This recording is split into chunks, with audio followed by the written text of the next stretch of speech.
down. Frost Troll. Seems like something they should have been able to do. Okay, I'm gonna take some iron ore.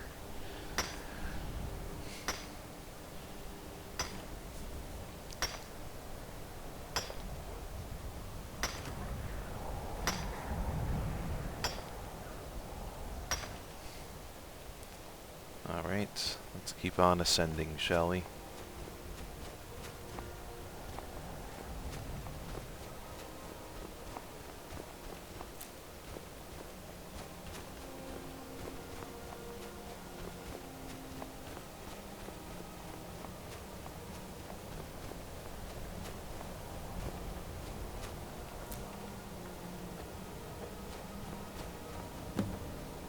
Find the Shrine of Boethiah, find the Cult of Boethiah. Alright. Oh, they're fighting.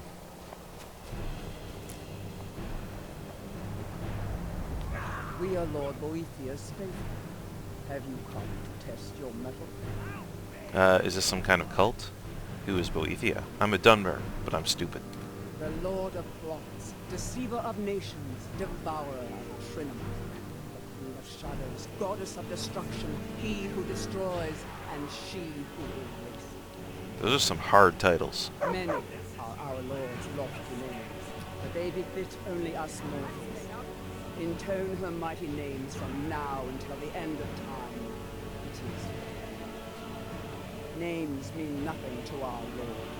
She only cares for those who care for themselves, whose hearts are full of purpose, whose lives full of deeds. My heart is full of purpose and my life is full of deeds. If you desire a glimpse of our dark mysteries, then this is what you must do. First, prove your tongue can wield a lie. Find someone, gain his trust, lead him to the shrine above. Next, instruct your thrall to touch the pillar of sacrifice. Its magic will ensnare him, rendering him helpless. Then, girded with certitude, plant the ceremonial blade deeply, so that the waters of his heart will fill. If your will is strong enough, it will stir Boethiah in her dark mansion, and she will appear before us. I'll do it. That remains to be seen, but if it is so, and if Boethiah appears, then we will welcome you as one of us. Alright. Boethiah's Proving added. Blade of Sacrifice added. Boethiah's Proving. Yeah, okay, I've already read that. Janassa? Let's trade with you. Just a couple things, please, if you don't mind, dear.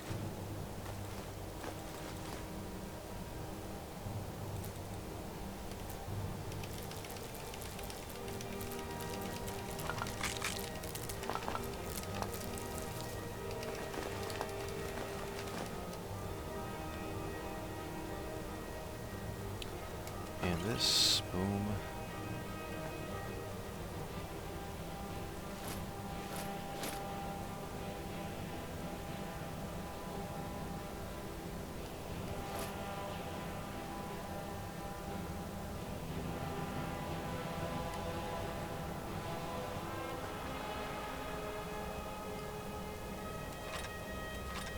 Alright, good enough for now.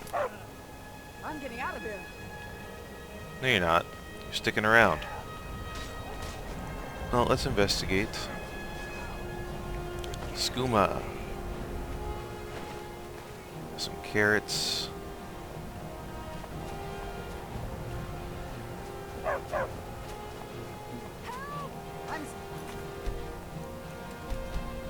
Well, let's head up here with the occultist. Oh, shit, he killed him. A well-placed word or a well-placed dagger, both can achieve equal purposes.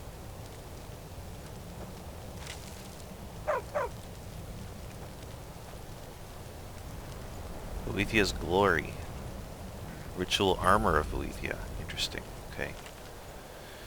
Boethiah's glory. Look upon the face of Boethiah and wonder. Raise your arms that Boethiah may look on them and bestow a blessing. Know that battle is a blessing. Know that death is an eventuality. Know that you are dust in the eyes of Boethiah. Long is the arm of Boethiah, and swift is the blade. Deep is the cut, and subtle is the poison. Worship, O faithful, pray your death is short. Worship, O faithful, pray your death is quiet. Worship, O faithful, worship the glory that is Boethiah. Ritual armor of Boethiah. A warning to those other than the true champion of our Lord Boethiah. The diagrams and instructions for forging our sacred ritual armor contained herein are only intelligible to our champion, and thus are meaningless to anyone who has not been so proven by our dark mistress. The use of unique ceremonial armor has long been at the heart of our most guarded and secret rituals of Boethiah. He who destroys and she who erases.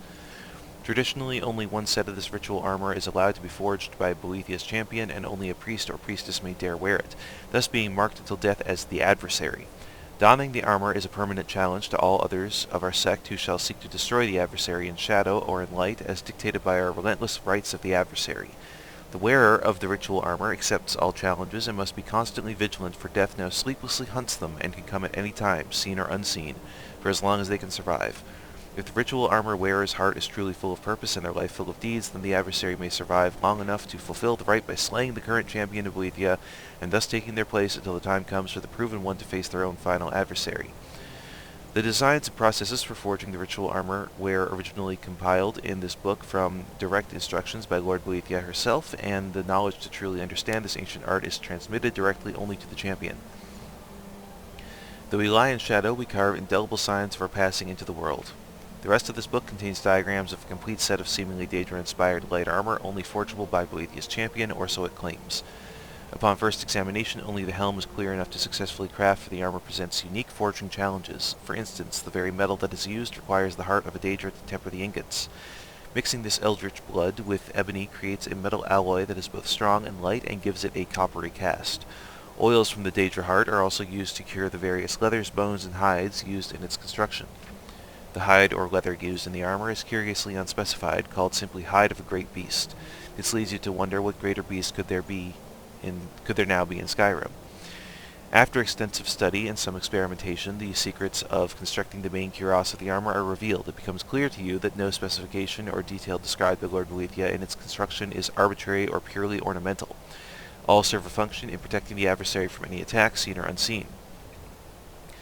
The ornate carvings that adorn the armor, while still decorative and rich in meaning and tradition, are required to break up the reflective nature of the metal and thus serve to keep the wearer hidden in shadow.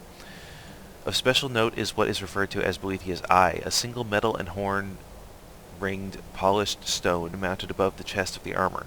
This stone must be highly reflective and mirror the color of the twilight sky of the land. The glinting of the eye is said to be able to momentarily distract an opponent away from the critical combat focal points, eyes and hands, and sometimes even temporarily blind them. When stealth is required, the cultist should traditionally cover the stone with a finger or smear it with blood to hide the reflections in the darkness. This habit of closing the eye was eventually adopted by the Dark Elves as a silent gesture, a single finger over the throat to signal others to hide in shadow. At least 2 horns or large teeth are also required to be mounted curving upwards on either side of the stone to shield the wearer from sneak attacks from behind, as slitting the throat in the dead of night is the method most favored by cultists for dispatching the adversary. Forging the gauntlets poses few problems once your skills and knowledge are commensurate with the task. The only challenge presented lies in replacing the horns and talons with those of a dragon. Using the smaller horns from the end parts of the dragon's tail should comply with the diagrams of the book perfectly. The specifications for fabricating the boots seems fairly standard, except for a clever method the Dummer employ of using large strips of overlapping leather, almost braided, for the main structure of the boots. This seems to not only strengthen them, but also adds to their flexibility and reduces noise. The cruel metal points on the end of each boot are obviously used both as protection and as a weapon. An almost purely ceremonial mask is detailed towards the end of the book that, except for an exotic method of curing the leather, seems to offer little challenge in its creation.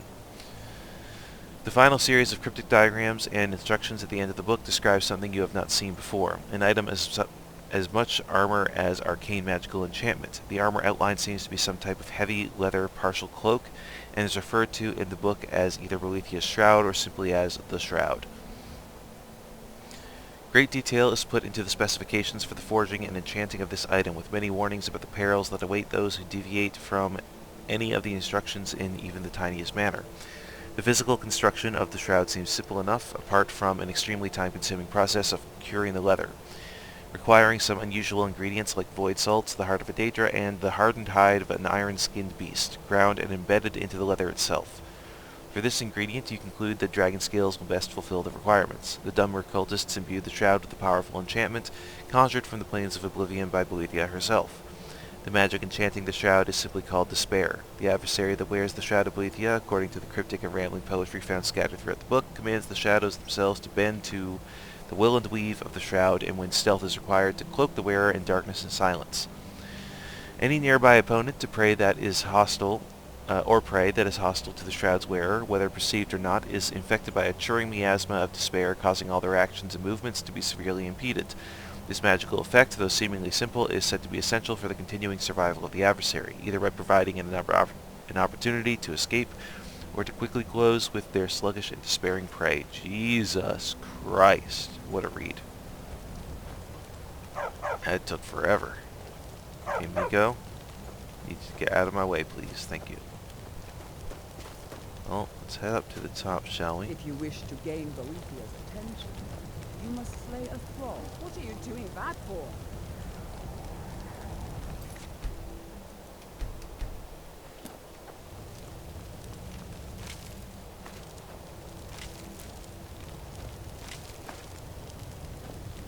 Ooh. Potions. Do you wish to test yourself against me? Okay, well, I'm not giving any of my current companions to the shrine. Yeah, come on, guys.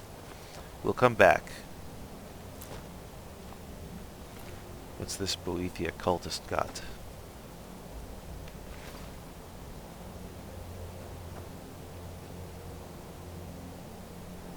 Whoa, Miko. Chill out, man. What are you doing that? A well-placed word or a well-placed dagger? Both can achieve equal purposes. Alright. We gotta find someone. Someone to lead to the shrine.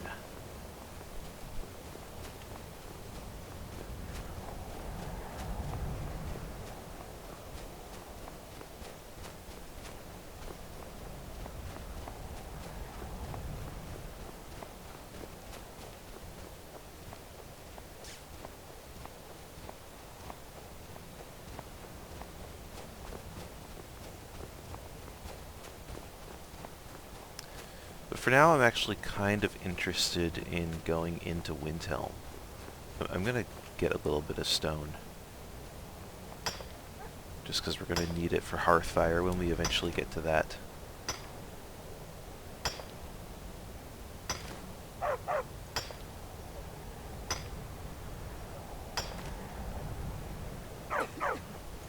Hey, the sun's coming up. Nice.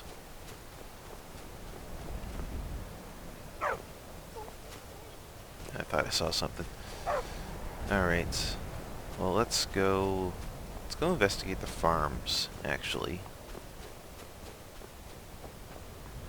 Have a chat with some of those folks.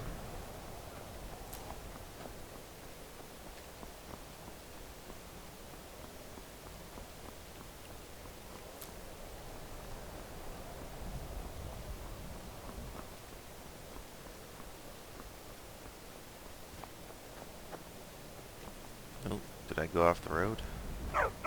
Nope, it's here.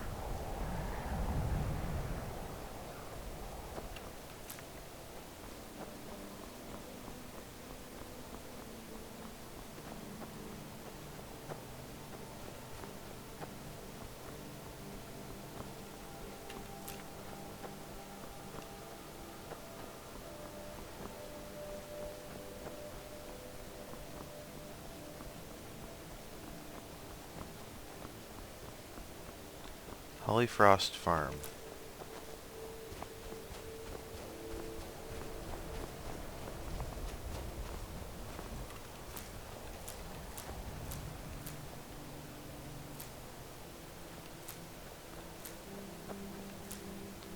Well, we can sell some wheat to the guy.